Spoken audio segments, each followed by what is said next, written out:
United, Delta, American. We're about to fly across the Atlantic 3 times in 3 days to test these top US airlines in the ultimate premium economy comparison. Is this a smart upgrade or a huge mistake? Hello, jet setters. Is premium economy worth the splurge? Well, we're going to find out as we cross the Atlantic 3 times. I'm Jeb Brooks from greenergrass.com, and you're coming along. Here's the plan. We'll fly from Newark to London with United Airlines. Then we'll cross back over to JFK with Delta. And our final leg will be on board American Airlines, right back to Heathrow. One of the perks of flying in premium economy with United is that you get premier access. That gives you priority check-in, security, and boarding. So let's get checked in, get this trip started. Here it is, the 31-year-old Boeing 767 that's going to take us across the Atlantic today. There are 22 premium economy seats on board, and we'll be in 2 of them.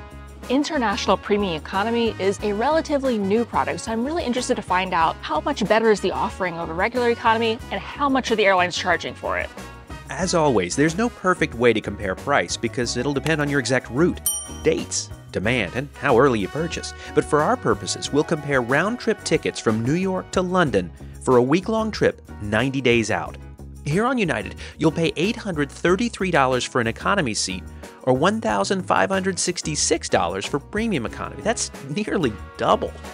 To find out if it's worth it, we got to get on board. Now, if you expect access to a fancy lounge for that price, you'll be disappointed. Instead, you'll have to entertain yourself out here. That's not a problem at Newark, though. Let me show you the backside. It says children should be supervised at all times, so that's why Suzanne's right there. Have you tried premium economy, or would you like to? And if so, how much are you willing to pay over the price of an economy ticket for a flight, say, across the Atlantic? Let us know in the comments below. I'm curious. A premium economy ticket gets you into Group 2 for boarding, and that means more time to store your carry-on bags and get settled in. Let's check out United Premium Plus. Now, we passed through United's Polaris business class cabin and made our way to our home for the next 6.5 hours. This cabin is arranged in a 2-2-2 configuration, and we're booked in the last row on the left side of the plane. These seats are pretty similar to what you'll find on first class on domestic narrow-body flights in the US, with a couple of upgrades. At your seat, you'll find a pillow, blanket, amenity kit, and headphones. There's a remote control for the in-flight entertainment, and the seat controls are here too. You'll also have a surprisingly useful storage compartment here.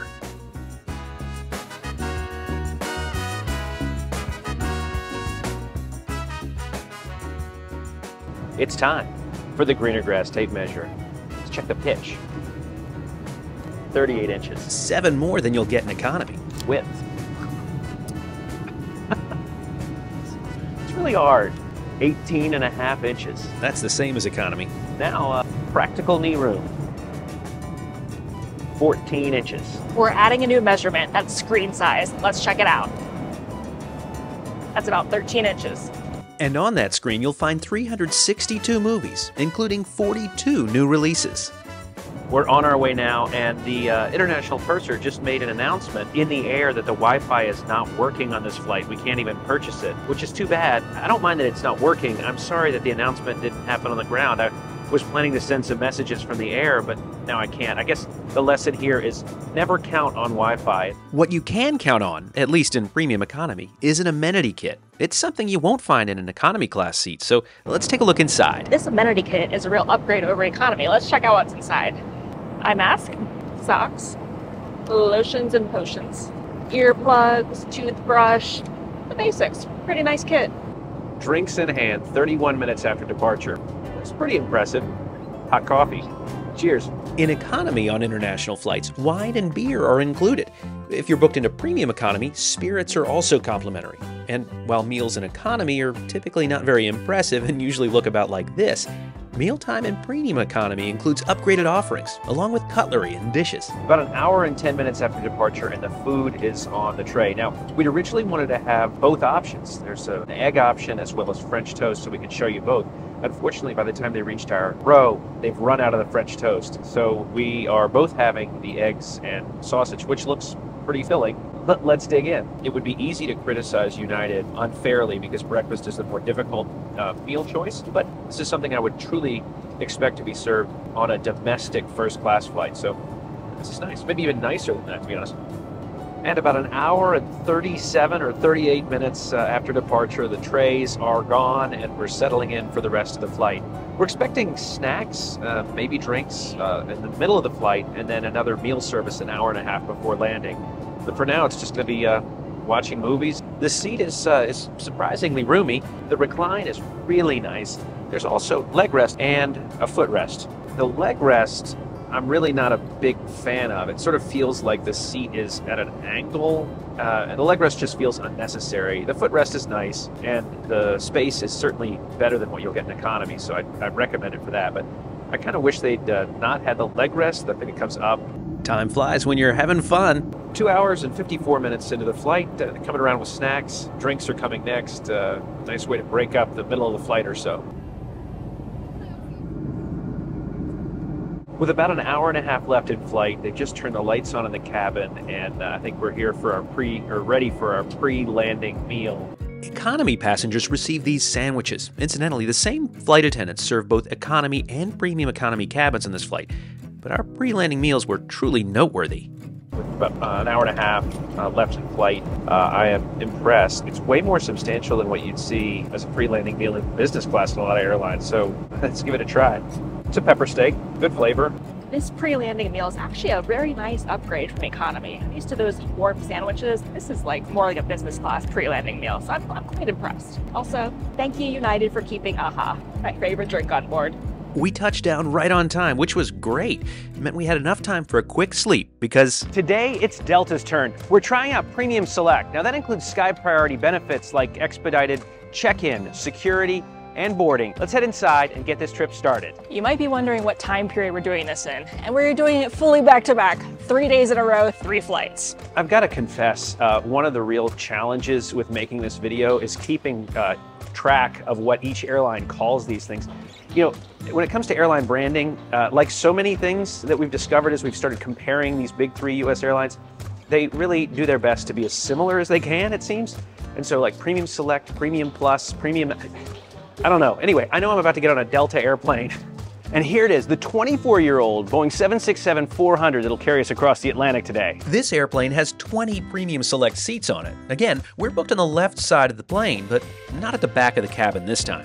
I was really impressed by the experience we had yesterday with United in their Premium Economy. It was actually my first experience with Premium Economy on an international flight, and I really liked it. But my question still is, how much extra are the airlines charging for this, and kind of is it worth it? So let's find out what it costs to fly Premium Select. A round-trip economy ticket from New York to London with Delta costs $565, and premium economy is about 3 times that price at $1,617. And we're about to show you exactly what you get for all that money, starting with boarding in Zone 2. Next up, Premium Select. The first thing I noticed was that the seats looked almost identical to the ones we saw yesterday on United. You'll get headphones, an amenity kit, a menu, a blanket, a pillow, and a bottle of water. We can't recommend putting anything in the seat pockets, it just falls right through. The most significant difference between United's seat and this one is there's a spot for a water bottle, and the storage compartment here is slightly smaller. We'll get precise about the numbers once we get in the air, but for now, it feels about like United, which makes sense, they're such similar seats. Having this printed menu feels very premium, almost like business class. With 491 movies to choose from, including 25 new releases, you could spend a significant amount of the time just looking for something to watch. Today's flight will take us 7 hours and 12 minutes, so let's get into the sky and get comfortable.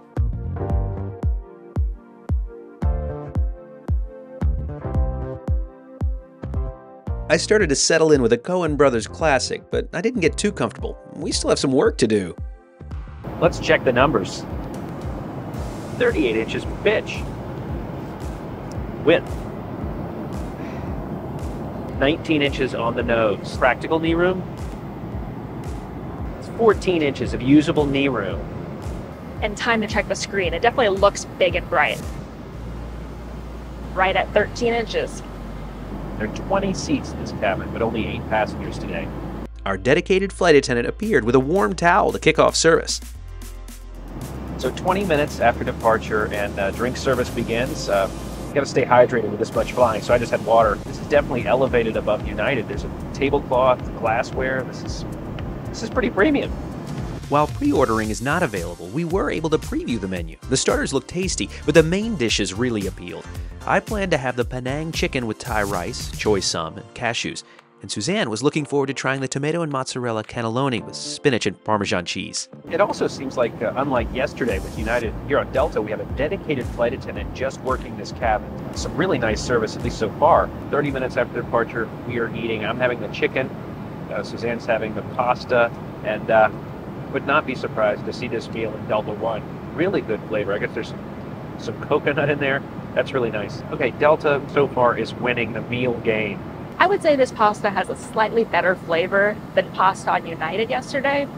But that being said, I kind of wish airlines would get more inventive about their vegetarian offerings. It seems to always be a pasta and a cream cheese sauce. That's just quite heavy on a plane, so I wish they'd get a little bit more inventive. I was trying to cut into this and it didn't work. 50 minutes after departure, that's trays cleared, time to settle in, watch a movie, and really enjoy the ride over to New York. But first, let's check out the amenity kit. People ask us all the time, can you take these with you? Absolutely. This is not my favorite as it doesn't have a zipper. Let's see what's inside. Eye mask, earplugs, socks, of course. Ah, I love this. A pen. These are really good ones. Toothbrush, and some lotions and potions. A slight critique of this seat, or maybe it's just a recognition of an element that United does better than Delta, is the placement of these plugs. Unfortunately, if I need to get out of the seat, I'm going to have to unplug everything and get out, whereas with United, the plugs are sort of behind the seat in the armrest, which is, I think, a little bit more convenient. And I did climb out. In the galley at the back of the plane, you'll find drinks and a tray of snacks for the taking. But we didn't need them, though. Our dedicated flight attendant in premium economy was checking on us throughout the flight, frequently offering more snacks and drinks. It was a step above yesterday's service, that's for sure. Meanwhile, in the economy cabin on the 767-400, you'll find the seats arranged in a 2-3-2 configuration, meaning if you're traveling as a couple, sitting at the window gives you the same amount of privacy you'll get in those seats in Premium Select. I also took a seat in an empty row here in economy, and you can clearly see the difference in the amount of pitch you'll get versus a premium economy seat. For the sake of comparison, this is pretty much the same seat you'll find in economy on the other two airlines too. Back in premium economy in our seats, the recline is similar to what we had with United, but the leg rest was a different design with a built-in footrest. Again, we didn't really care for this feature, and neither of us really used it for the flight. Howard, 17 minutes after departure, and snack basket just came around, so we grabbed a couple of things. Wi-Fi was available for purchase for $5, and it worked really well. Got about an hour left in flight, and looks like we're about to have a pre-landing meal. So excited to get another taste of this Delta catering before wheels down. We had two cold options, traditional tea or the beef ploughman's plate. We both went for the latter, which included a selection of meats and cheeses. That was a great meal. In fact, the same thing is served up at Delta One as a pre-landing meal in this flight, the afternoon tea or the ploughman's lunch. It was really tasty, everything, great flavor. That said, United did serve a hot pre-landing meal yesterday, so even though it was delicious, it wasn't hot. To me, that really felt more like Delta One Light than a premium economy. What do you think, Jeb? I agree. I mean, it felt like a completely separate class of service, which it wasn't quite the case with United, but we're about to find out how American does it, because we got one more flight across the pond, this time with American Airlines in premium economy. Back across the pond again. Oh. Let me be very clear, this was her idea. She planned this video. Meanwhile, our American Airlines trip started off with some confusion as we kept getting told to check in at different places. American Airlines Premium Economy includes priority benefits like expedited check-in, security, and boarding. Now, we've tried to find the expedited check-in and we've failed. It's not in the priority line. It seems to be over with special services, so I think we're just going to use the regular check-in kiosks so we can get through and get this trip started. A little confusing way to get started, but we'll make it work. You know, if I had splurged on a special trip, this wouldn't feel very premium. Not off to a great start. That really was quite a confusing experience figuring out where to go, and did not, as Suzanne said, feel like super premium. Everything on the website about premium economy for American Airlines is focused on the word priority, so I was really looking for that word on a sign somewhere and it just wasn't there. We also got 3 different answers about where to go, so it was, like, overall it was just confusing. Hopefully the onboard experience is a little easier, but Now let's go find the plane. And here it is, the 24-year-old 777 is going to take us across the Atlantic. It's not this Dreamliner right here, but the 777 back there.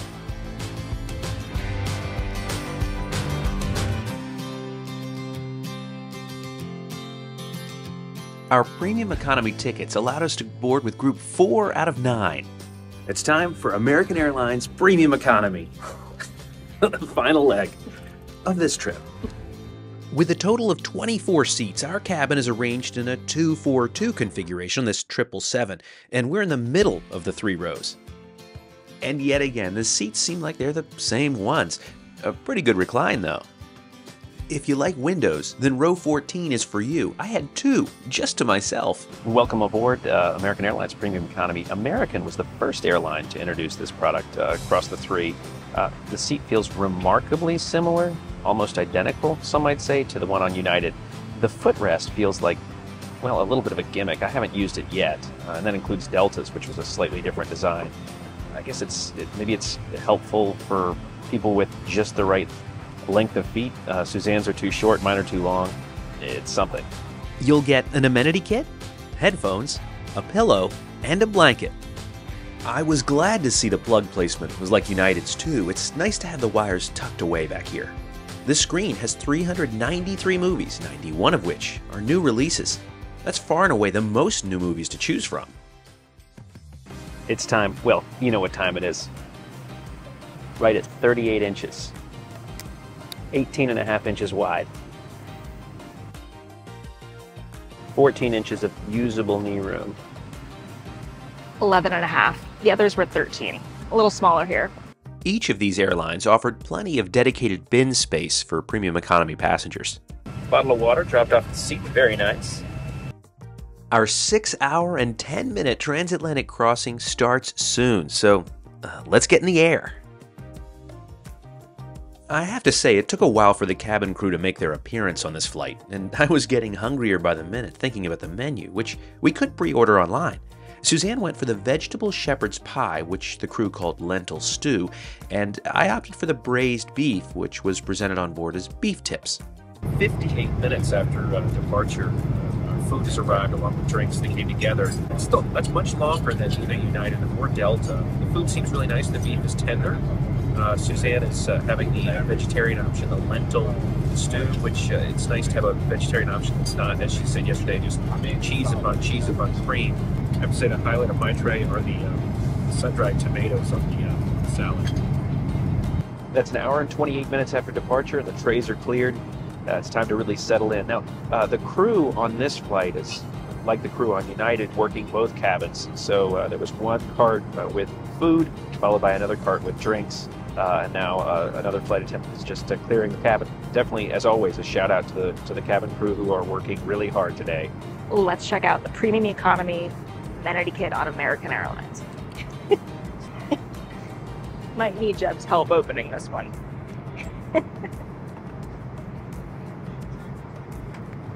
Here we go. Eye mask, socks, earplugs, of course, lip balm, lotion, and a toothbrush. That's it. A second drink service was available, and Suzanne went for a cup of tea. That was the last time we saw our flight attendants until just before landing. At this point, everyone else had closed their windows, so I decided to be a team player and do the same thing, at least until sunset. Wi-Fi was available to purchase for a whopping $35. Again, it was $5 on Delta. That said, American's Wi-Fi was not nearly as fast as Delta's. Here's a reminder to always review seat maps before booking. Remember how economy on Delta's 767 was arranged in a 2-3-2 configuration? Well, 777s have wider fuselages, and that allows airlines to put more seats in them.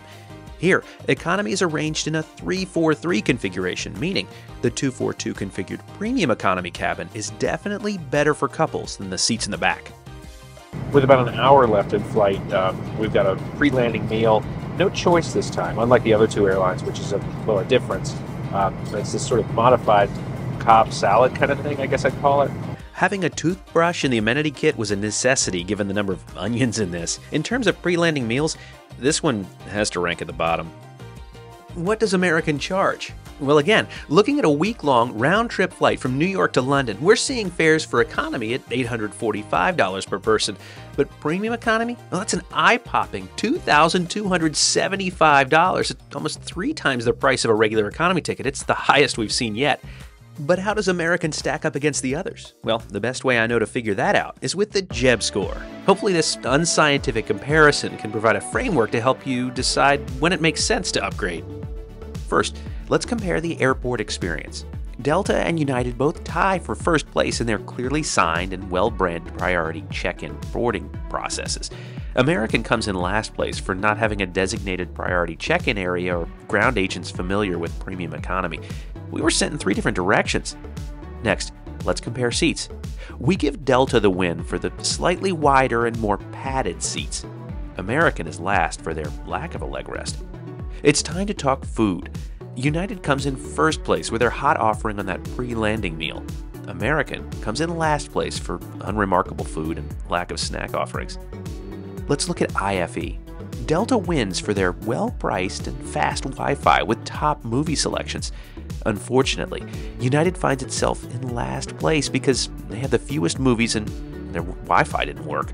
Time to talk service. Delta runs away with this category. Our dedicated flight attendant made premium economy feel like a separate class of service, almost like business class.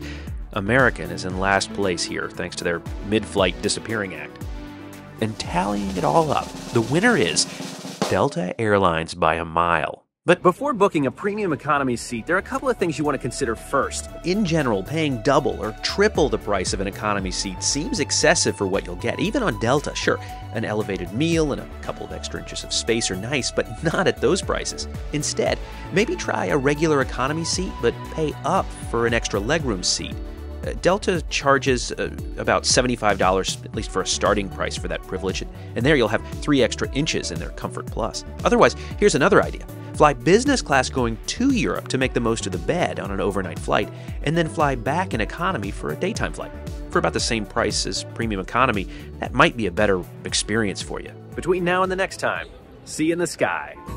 The eggs taste like eggs. 14 inches, that's 2 feet of usable knee room. Rise and shine. Let's get ready to vlog. Okay. Ready to vlog? I'm always ready to vlog. We don't have coffee yet. Uh-oh. Might be time for a new greener grass tape measure.